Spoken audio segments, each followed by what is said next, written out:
بسم الله الرحمن الرحيم الحمد لله رب العالمين والصلاة والسلام على أشرف الأنبياء والمرسلين وعلى آله وصحبه أجمعين ومن تبع إحسان إلى يوم الدين. أما بعد، قال الله تعالى في القرآن المجيد والفرقان الحميد: فأعوذ بالله من الشيطان الرجيم. بسم الله الرحمن الرحيم. وأنزل من السماء ماء فأخرج به من الثمرات رزقا لكم. سورہ ابراہیم کی کچھ باتیں آپ لوگوں کے سامنے پیش کی گئی تھی، جس میں یہ بتایا گیا تھا کہ اللہ رب العالمین نے سورہ ابراہیم میں کلمہ توحید کی مثال بیان کی گئی کہ کلمہ توحید یہ وہ کلمہ ہے جس کی شاخیں آسمان پر پھیلی ہوئی ہیں اور جس کی جڑیں زمین پر مضبوط ہیں. اللہ رب العالمین نے کلمہ توحید کی اس طریقے سے مثال بیان کی اور کہا گیا جو کلمہ توحید پہ مضبوط ہوگا وہ دنیا اور آخرت میں اس کو اللہ رب العالمین ثابت قدم رکھے گا. اسے مفسرین کہتے ہیں کہ جب موت آئے گی انسان کی قبر میں تو وہی لوگ اس سوالات کے جوابات دیں گے جو کلمہ توحید پر مضبوط ہوں گے. اس کے بعد اللہ رب العالمین اپنی قدرت کی نشانیاں بیان کرتا ہے. اللہ تعالیٰ نے کہا: اللہ الذی خلق السماوات والارض، اللہ ہی ہے جس نے آسمان و زمین کو پیدا کیا. وانزل من السماء ماء، اور آسمان سے بارش کو برسایا. فاخرج به من الثمرات رزقا لکم، تو تمہارے لیے اللہ رب العالمین نے زمین سے بہت سارے پھل پھول نکالے، یہ تمہارے لیے روزی ہے. آسمان سے پانی کا برسنا یہ اللہ کی نعمتوں میں سے ایک بہت بڑی نعمت ہے.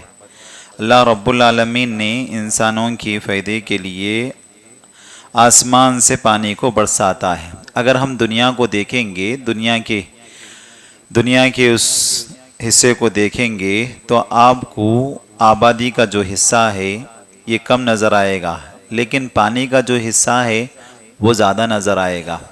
لیکن اس کے باوجود وہ جو پانی ہے وہ پانی ہمارے استعمال کے لیے درست نہیں ہے، کیونکہ وہ کھارا پانی ہے، ہم اس کو استعمال نہیں کرتے ہیں. ایسے میں ہمیں ضرورت ہوتی ہے وہ اس پانی کی جو آسمان سے برستا ہے.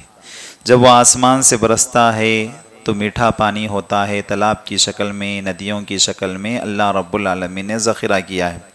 تو اللہ رب العالمین اس پانی کی مثال دیتے ہوئے کہتا ہے: وَمِنْ آیَاتِهِ أَنَّكَ تَرَى الْأَرْضَ خَاشِعَةً، کہ تم دیکھتے ہو اللہ کی نشانیوں میں ایک نشانی کہ ایک زمین ہے جو سوکھی ہوئی ہے. فَإِذَا أَنزَلْنَا عَلَيْهَا الْمَاءَ اهْتَزَّتْ وَرَبَتْ، جب ہم اس پر پانی کو برساتے ہیں تو وہ لہلہا اٹھتی ہے، تر و تازہ ہو جاتی ہے. بے شک اللہ رب العالمین اسی طریقے سے اس بارش کے پانی کو برسا کر اس بنجر زمین کو جیسے زندہ کیا، بالکل ویسے ہی اللہ تعالیٰ مردوں کو زندہ کرے گا. پیارے نبی صلی اللہ علیہ وسلم اس کے متعلق فرماتے ہیں: قرب قیامت جب قائم ہو جائے گی تو ہلکی سی بارش ہوگی تو تمام لوگ قبروں سے اٹھیں گے، میدان محشر کی طرف دوڑتے ہوئے آئیں گے. انہ علی کل شیء قدیر، یقیناً اللہ تعالیٰ ہر چیز پر قادر ہے. پانی ہمارے لیے زندگی کا ایک اہم ذریعہ ہے، اسی لیے عربی زبان میں کہا جاتا ہے الماء هو الحیاۃ، کہ پانی زندگی ہے، حیات.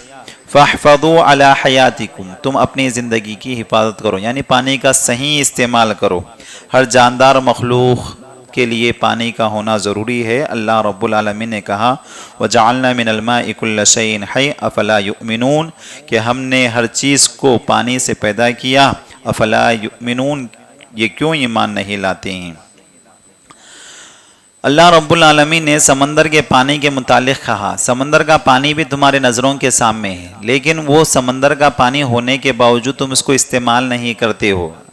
اس کی وجہ یہ ہے کہ وہ پانی کھارا ہے اور یہ پانی کڑوا ہے. اللہ تعالیٰ نے سوال کرتے ہوئے پوچھا: اگر وہ بارش کا پانی جو آسمان سے برستا ہے اگر اس کو ہم کڑوا بنا دے تو تمہارا کیا ہوگا؟ اللہ تعالیٰ کہتا ہے: افرأیتم الذی یشربون، کیا تم وہ نہیں غور و فکر نہیں کرتے اس پانی پر جس کو تم پیتے ہو؟ انتم انزلتمہ، کیا تم نے اس کو نازل کیا ہے بادلوں سے یا ہم اس کو نازل کرنے والے ہیں؟ وَلَوْ نَشَاءُ جَعَلْنَا أُجَاجًا، اگر ہم چاہیں تو اسے کڑوا بنا دیں گے، اگر ہم چاہیں تو اسے کڑوا بنا دیں۔ وَلَوْلَا تَشْكُرُونَ، پھر یہ پانی جو تم پیتے ہو اس کو دیکھ کر اللہ کا شکر ادا کیوں نہیں کرتے؟ اس کو پی کر تم اللہ کا شکر ادا نہیں کرتے ہو۔ پانی جو ہم پیتے ہیں یہ بہت اہمیت کے حامل ہے۔ ہارون رشید کے سامنے ایک مرتبہ پانی منگوایا، پانی منگوانے کے بعد اس کے ایک وزیر نے اس سے یہ پوچھا، اگر بتاؤ اگر یہ پانی تمہیں میسر نہ ہو، نہ ملے تو تم کیا کرو گے؟ ہارون رشید جانتا تھا کہ ماشاءاللہ یہ پانی اللہ کی کتنی بڑی نعمت ہے، تو اس نے کہا کہ میں آدھی سلطنت وقف کر دوں گا اس پانی کے خاطر۔ اس کے بعد وہ کہتا ہے کہ آپ اس کو پی لیجئے۔ وزیر نے کہا پی لیجئے۔ جب وہ پی لیے تو پھر اس وزیر نے پوچھا، اگر بتاؤ جو پانی تم نے پیا اگر وہ تمہارے جسم سے نہ نکلے تو تم کیا کرو گے؟ تو اس نے کہا کہ میں باقیہ سلطنت جو باقی ہے میری آدھی وہ وقف کر دوں گا۔ تو صحت اور پانی یہ دونوں بڑی نعمتیں ہیں، اس قدر اہمیت کے حامل ہے کہ ہماری زندگی میں جو ہم پانی پیتے ہیں لاشعوری طور پر ہم اسے کیسے کیسے استعمال کر دیتے ہیں۔ اللہ کی یہ بہت بڑی نعمت ہے، اسی لیے اللہ رب العالمین نے اس پانی کو کئی ایک مناسبت سے الفاظ دیے۔ پہلا الفاظ اگر سورہ فرقان پر غور کریں گے تو وہاں اللہ رب العالمین نے بارش کے پانی کو پاکیزہ پانی قرار دیا، پاک پانی قرار دیا۔ وَأَنزَلْنَا مِنَ السَّمَاءِ مَاءً طَهُورًا، ہم نے آسمان سے پاک و شفاف پانی کو نازل کیا۔ سورہ قاف میں اللہ نے مبارک پانی کہا، وَأَنزَلْنَا مِنَ السَّمَاءِ مَاءً مُبَارَكًا، ہم نے آسمان سے مبارک پانی نازل کیا، بابرکت پانی کو نازل کیا۔ اس نظام کی طرف اللہ رب العالمین اشارہ کرتا ہے کہ کیسے بارش کو برساتا ہے اللہ رب العالمین۔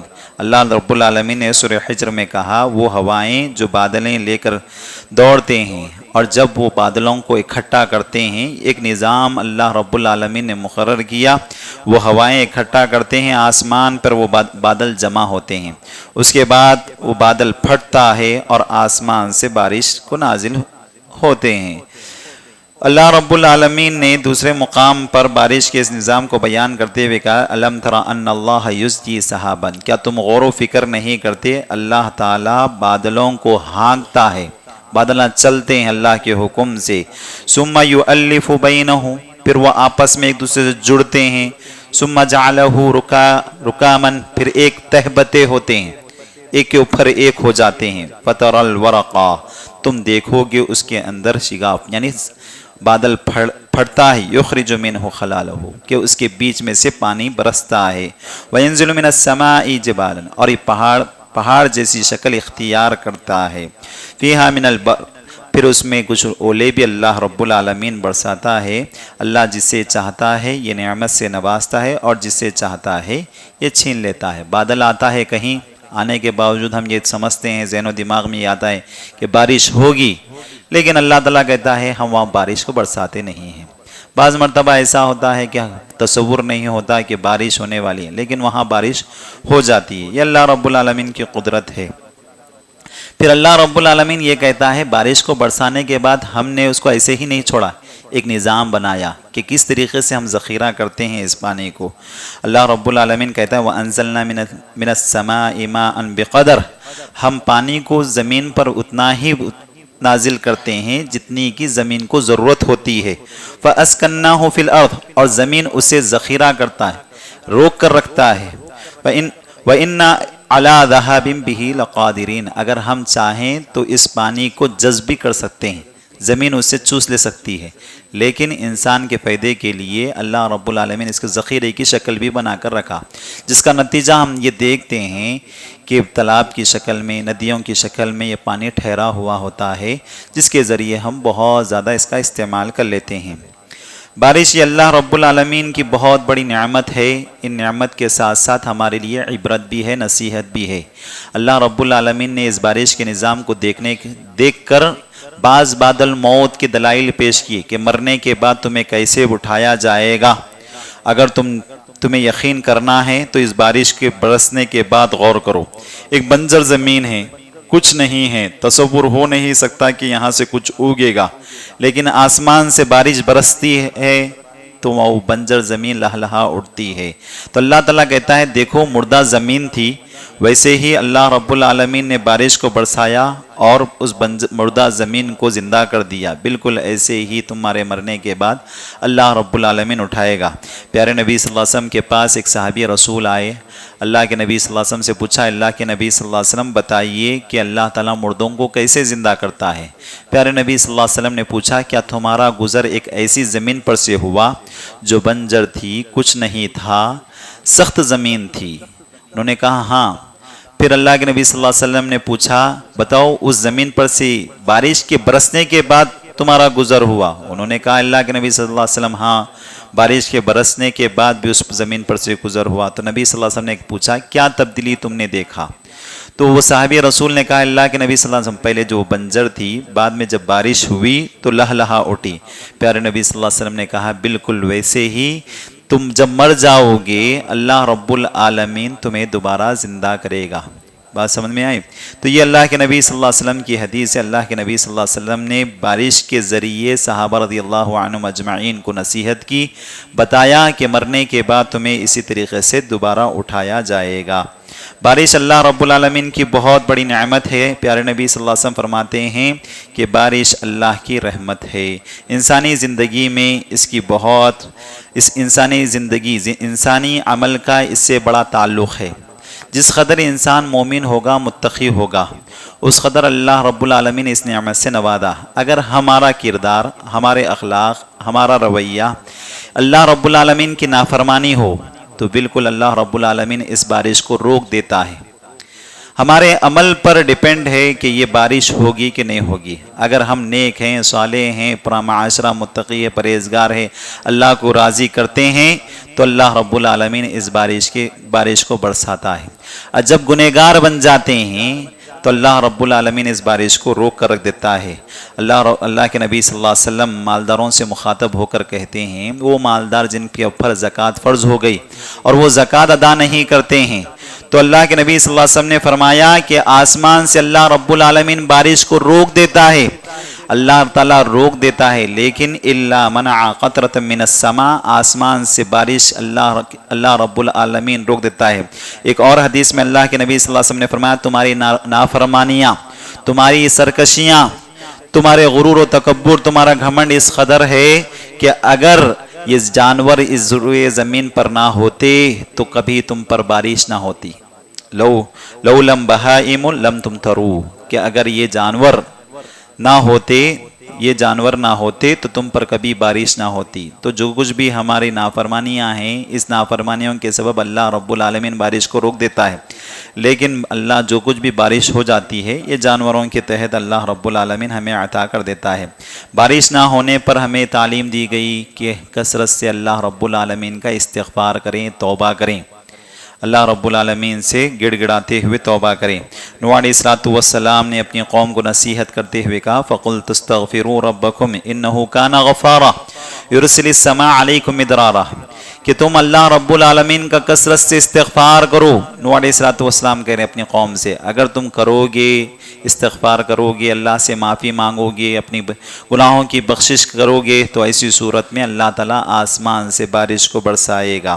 ہود علیہ السلام اپنی قوم کو نصیحت کرتے ہوئے کہتے ہیں یا قوم استغفروا، اے میری قوم استغفار کرو اپنے پروردگار کی، ثم توبوا، اور توبہ کرو اس سے، یرسل السماء علیکم مدرارا، اگر یہ تم کام کر لو گے تو آسمان سے اللہ رب العالمین رحمتوں کی بارش برسائے گا اور تمہاری قوتوں میں اضافہ کرے گا اللہ رب العالمین، ایسا نہ ہو کہ تم مجرم بن کر اٹھائے جاؤ گے۔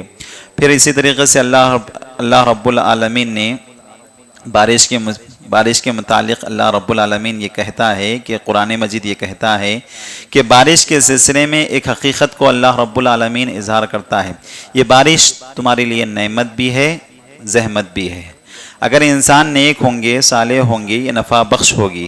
ایسی صورت میں اگر برے ہو، بد اخلاق ہو، بد کردار ہو، نافرمان ہو تو ایسی صورت میں یہ بارش عذاب کی شکل بھی لیتی ہے۔ اللہ رب العالمین نے قرآن مجید میں نوح علیہ السلام کا تذکرہ کیا۔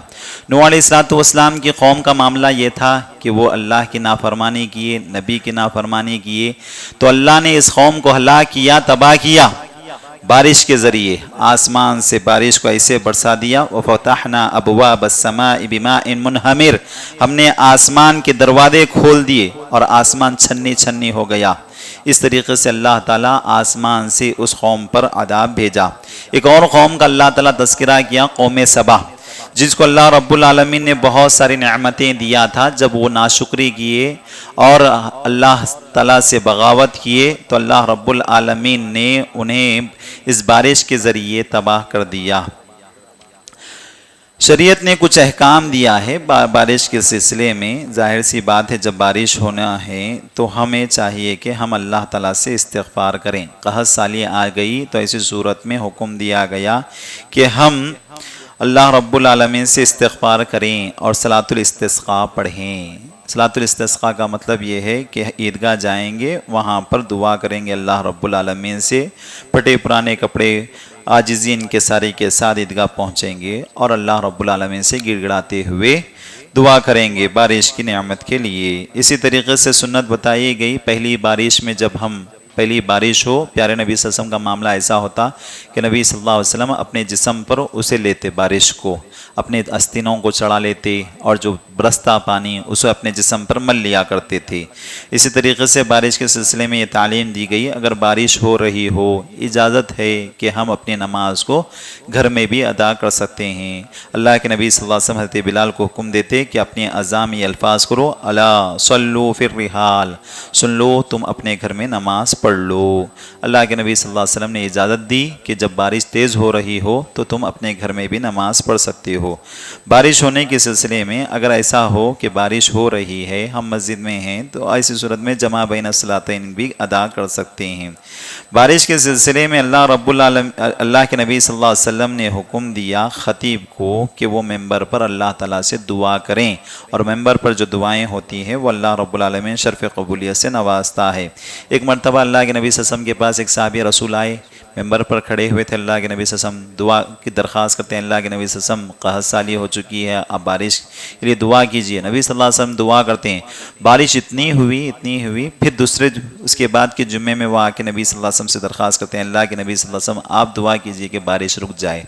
تو یہ ممبر پر کی بھی جا سکتی ہے بارش کے سلسلے میں دعا، اللہم اغثنا، ایسی دعائیں اللہ کے نبی صلی اللہ علیہ وسلم نے ہمیں سکھایا ہے، اللہم امطر علینا، ایسے الفاظ ہمیں احادیث سے ملتے ہیں۔ تو یہاں پہ سورہ ابراہیم میں اللہ رب العالمین نے بارش کے سلسلے میں بتایا کہ آسمان سے بارش برستی ہے اور تمہارے لیے روزی کا اللہ رب العالمین انتظام کرتا ہے۔ اور بارش کے نظام کے طور پر آپ دیکھتے ہیں کہ جو کچھ بھی اناج اگتا ہے، اللہ رب العالمین کے حکم سے جب بارش ہوتی ہے تو یقیناً ہمارے لیے فائدہ مند ہے۔ اور بارش کی اہمیت کا اندازہ کسان سے پوچھ سکتے ہیں آپ کہ کتنی اہمیت کے حامل ہے۔ بارش نہیں ہوئی تو وہ کسان پریشان ہو جاتے ہیں۔ اس کی اہمیت کا اندازہ ان لوگوں کے پاس ہوتا ہے جن کے پاس کھیتیں ہوتے ہیں۔ اس کے ساتھ اللہ رب العالمین کہتا ہے وَسَخَّرَ لَكُمُ الْفُلْكَ، کہ اللہ رب العالمین کی ایک نعمت یہ بھی ہے تمہارے لیے کہ تم کشتیوں میں سوار ہوتے ہو، سمندروں میں جاتے ہو اور اللہ کے حکم سے یہ کشتی چلتی ہے۔ اللہ چاہے تو اس کشتی کو ڈبو بھی سکتا ہے، اور اللہ رب العالمین نے تمہارے لیے نہریں بنا کر رکھا۔ وَسَخَّرَ لَكُمُ الشَّمْسَ وَالْقَمَرَ، یہ سورج اور چاند تمہارے فائدے کے لیے ہے، یہ اللہ کے حکم سے اپنے وقت مقرر پر آتے ہیں جاتے ہیں۔ وَسَخَّرَ لَكُمُ اللَّيْلَ وَالنَّهَارَ، اور اللہ نے تمہارے لیے دن اور رات بنائے ہیں، اور ہر چیز کو جو تم مانگتے ہو اللہ تمہیں دیتا ہے۔ اگر تم اللہ کی نعمتوں کو شمار کرنا چاہو تو شمار نہیں کر سکتے، لیکن اس کے باوجود یہ انسان ناشکرا ہے، ظالم ہے، اللہ کا نافرمان ہے۔ اتنی نعمتیں ہمیں ملتی ہے، اس کے بعد اللہ رب العالمین کہتا ہے کہ انسان کو کیا ہو گیا ہے، اتنی نعمتیں ہم عطا کیے، اس کے باوجود ان نعمتوں کی ناشکری کرتا ہے۔ اس کے بعد اللہ رب العالمین نے سورہ ابراہیم میں ابراہیم علیہ الصلوۃ والسلام کی وہ دعاؤں کا تذکرہ کیا جو ابراہیم علیہ الصلوۃ والسلام خانہ کعبۃ اللہ کی تعمیر کے وقت دعائیں کر رہے تھے۔ ابراہیم علیہ الصلوۃ والسلام، اسماعیل علیہ الصلوۃ والسلام خانہ کعبۃ اللہ کی تعمیر کر رہے ہیں اور اپنے پروردگار سے رب سے گڑ گڑاتے ہوئے دعائیں کر رہے ہیں۔ پہلی دعا تھی ان کی زبانوں پر، رب اجعل ھذا بلد آمنا، اے پروردگار اس شہر مکہ کو امن والی جگہ بنا، وجعلنی وبنی ان نعبد الاصنام، اور ہمیں اور ہمارے اولاد کو، آنے والی نسلوں کو بت کی گندگی سے، بتوں کی عبادت سے دور رکھ۔ اس سے مفسرین کہتے ہیں، آپ دیکھیے ابراہیم علیہ الصلوۃ والسلام کی دعائیں کہیں ایک جگہ پر اللہ رب العالمین نے نقل کیا، لیکن جو زبان پہ پہلا لفظ دعا کے سلسلے میں پہلا لفظ کہ اے پروردگارا اس مکے کے شہر کو، مکے کی جگہ کو تو امن والی جگہ بنا، رزق سے پہلے امن مانگ رہے، کیونکہ انسانی زندگی میں امن کی بہت بڑی اہمیت ہے۔ اگر آپ دیکھیں گے امن کے تعلق سے، امن کا اپوزٹ ہوتا فساد، فساد کے تعلق سے شریعت نے کہا کہ اگر فساد زمین پر ہوگا تو گویا پوری انسانیت کا قتل ہوا۔ من قتل نفسا بغیر نفس او فساد فی الارض، جس نے کسی کو ناحق قتل کیا یا زمین میں فساد برپا کیا، اس نے پوری انسانیت کو تباہ کر دیا۔ تو ہماری زندگی میں امن و سلامتی کی اس قدر اہمیت ہے کہ رزق سے پہلے ابراہیم علیہ الصلوۃ والسلام امن و امان مانگتے ہیں۔ امن و امان ہوگا تو خود بخود رزق آئے گا، امن و امان ہوگا دروازے ہر قسم کے کھل جائیں گے، سکون سے تجارت کر پائیں گے۔ امن و امان ہوگا تو سکون سے اللہ رب العالمین کی عبادت ہوگی۔ اگر انسان کی زندگی میں بے چینی ہو، بے قراری ہو، چھوٹی سی اگر ہماری ہلکی سی جو ہے گھر میں جھگڑا ہو جائے، دل کا سکون، ذہن کا سکون ختم ہو گیا تو انسان کیا کیا نہیں کر بیٹھتا ہے۔ تو اسی لیے اللہ رب العالمین کی نعمتوں میں ایک نعمت یہ ہے کہ اللہ نے ہمیں سکون عطا کیا، اور یہ سکون یہ کب حاصل ہوتا ہے؟ یہ سکون ایمان سے حاصل ہوتا ہے۔ اسی لیے اللہ رب العالمین کا ہمیشہ شکر ادا کرنا چاہیے کہ اے پروردگار تو نے ہمیں سکون و اطمینان سے رکھا ہے۔ تو اگر آپ وہ ممالک میں کی طرف دیکھیں گے جن کے پاس یہ امن و سکون کی جو ہے نعمت نہیں ہے، آپ ان کی عبادتوں پہ غور کرو، ان کے رزق پہ غور کرو، کتنی بے چینی بے قراری ہوتی ہے، کتنے پریشان ہوتے ہیں۔ ہم جس ملک میں ہیں اللہ کا شکر ہے یہاں سکون سے عبادت بھی ہو رہی ہے، یہاں سکون سے ہم رہ رہے بھی ہیں، کھلے انداز میں اللہ کی عبادت بھی کر رہے ہیں۔ یہ اللہ کے بہت بڑا احسان ہے۔ وَجْنُبْنِي وَبَنِيَّ أَن نَعْبُدَ الْأَصْنَامَ، ابراہیم علیہ السلام کی خوبی اور خصوصیت یہی تھی، جو کچھ بھی وہ اپنے لیے مانگتے تھے اپنے اولاد کے لیے بھی وہی مانگتے تھے۔ جب اللہ رب العالمین نے انہیں امام بنایا، کہا کہ آپ دنیا کے امام ہیں، تو فوراً ان کا لفظ یہی تھا میری اولاد کا کیا ہوگا۔ ایک والد کے لیے یہی معاملہ ہے کہ وہ ہمیشہ اپنے اولاد کی فکر کریں، بلکہ اولاد کی نہیں آنے والے نسلوں کی فکر کریں۔ صرف میں اور میرے بچے یہ نہیں، آنے والی نسلوں کی حفاظت کے لیے اللہ سے گڑ گڑاتے ہوئے دعا کریں، اور دعاؤں میں بھی اولاد کے سلسلے میں سب سے پہلے توحید مانگی۔ ابراہیم علیہ السلام نے اللہ سے جو دعا کی، اے پروردگارہ مجھے اور میرے اولاد کو بتوں کی گندگی سے روک۔ اس کے بعد اللہ تعالیٰ سے کہتے ہیں، اے پروردگارہ میں اپنی ذریت کو، اپنے خاندان والوں کو ایک ایسی جگہ پر چھوڑ رہا ہوں جو بنجر زمین ہے، جہاں کچھ نہیں ہے، لیکن تیرا گھر ہے، یہاں چھوڑ رہا ہوں۔ ربنا لیقیم الصلاۃ، میرا مقصد یہ ہے کہ یہاں نماز قائم ہو اور لوگوں کے دلوں میں اس کی محبت پیدا فرما۔ یہ دعائیں کرتے ہیں، اور ساتھ ہی ساتھ وہ دعا یہ کرتے ہیں، انک تعلم ما نخفی، اے پروردگارہ تو جانتا ہے جو کچھ ہم چھپاتے ہیں اور جو کچھ ظاہر کرتے ہیں، جو کچھ چھپی ہوئی باتیں ہیں، آسمان میں ہو زمین میں ہو، سب کچھ تو جانتا ہے۔ پھر اللہ سے یہ دعا کرتے ہیں، رب اجعلنی مقیم الصلاۃ ومن ذریتی، اے پروردگارہ مجھے اور میری اولاد کو نماز قائم کرنے والا بنا دے، اور جو کچھ ہم دعائیں کر رہے ہیں وہ دعاؤں کو تو شرف قبولیت سے نواز دے۔